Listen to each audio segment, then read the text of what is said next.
Every fall and spring, Bloomington Parks and Recreation takes groups of 6th graders from around Monroe County out to Leonard Springs Nature Park to be exposed to their natural environment, learning through hands-on application and real-life outdoor experiences. It is so important to get our children out of the classroom and into nature. It's a wonderful experience in an environment where education can thrive. Leonard Springs Nature Day is an experiential environmental education program for 6th grade students. It is a partnership between Bloomington Parks and Recreation and the Monroe County Community School Corporation. Each year, we bring 6th graders from the Monroe County schools to Leonard Springs Nature Park to engage in a day-long outdoor learning experience. First, let's visit the Wetlands Station. At this station, we'll look at the wetland habitat and how it's important for birds. Hopefully, we'll see some birds that we can identify. This station is basically learning about wetlands, and we get to practice using binoculars and try to identify things. The best thing is if the wildlife cooperates with us, which today one session actually got to see a couple of hawks flying across, chasing each other. Then another session got to see a deer walking through the wetland.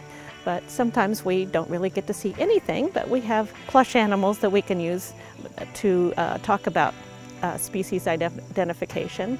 And the kids get to use binoculars and practice looking through them at the water tower and talk about what might or might not be written on that square space on the water tower. It's a fun place. Next, it's on to the Forrest Station, where we'll hug some trees and use the tools that foresters use in the field.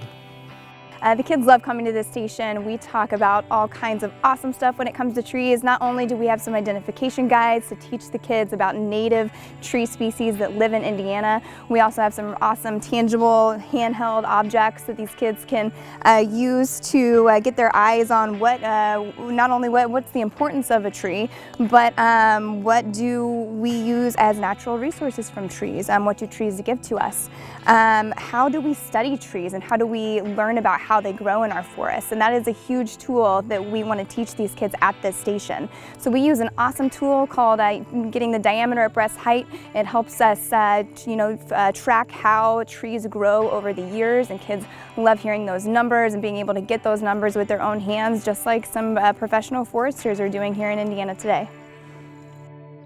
Now, let's walk down to the creek station, where we will determine the health of our stream at Leonard Springs.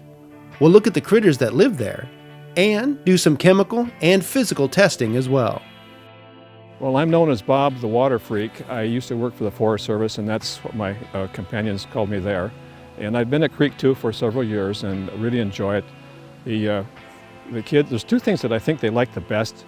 One of them is I do the chemistry part, and so I send one of them up to get a bucket of water. And the one that's lucky enough to be picked to do that has a good time, but they really like to interact with the insects in the water, the macroinvertebrates, especially the crayfish. And it's a real chore to get every one of them to pick them up. Pam does a good job of that as well. So yeah, Creek 2, I have a lot of good comments towards the end of the day from kids. This is the best place we stopped. You know, we really had a good time here. And as instructors, we do the same, of course, or we wouldn't be here. Our final station is the karst station, where we will look at what's happening underneath the ground and the impacts that we can have on these karst systems. This station we talk a ton about different karst systems and how they are affected by pollution. So one of the things you guys can most look forward to at this station is actually being able to see specifically the different types of geological systems and how pollution might affect them. So we'll actually put pollution in this thing, and we'll look at how it might affect this side, and then we'll look at how it'll affect karst systems. And when you guys get here, you'll be learning a lot about how it might affect, like pollution might affect the karst system a lot more than it might affect the geological system. Okay, so the second part of karst, you'll actually go down and you'll get to be into a cave. And in that cave, you're going to learn about a whole bunch of different types of animals that might live in that cave. You're going to learn about some different types of adaptations. And then you're also going to learn about the levels at which they live. So if they live in the semi-dark, the dark, way back in the cave, stuff like that. As you're preparing for your Leonard Springs Nature Day trip, think about the following things. Remember to bring a packed lunch with your favorite foods. You'll eat lunch with your group during your designated time and have a chance to meet animals from the Monroe County Humane Association. it's important that you dress appropriately. You'll need to wear closed-toed shoes during your visit. It's important that you bring a backpack to store your belongings in, as well as a water bottle to keep you hydrated.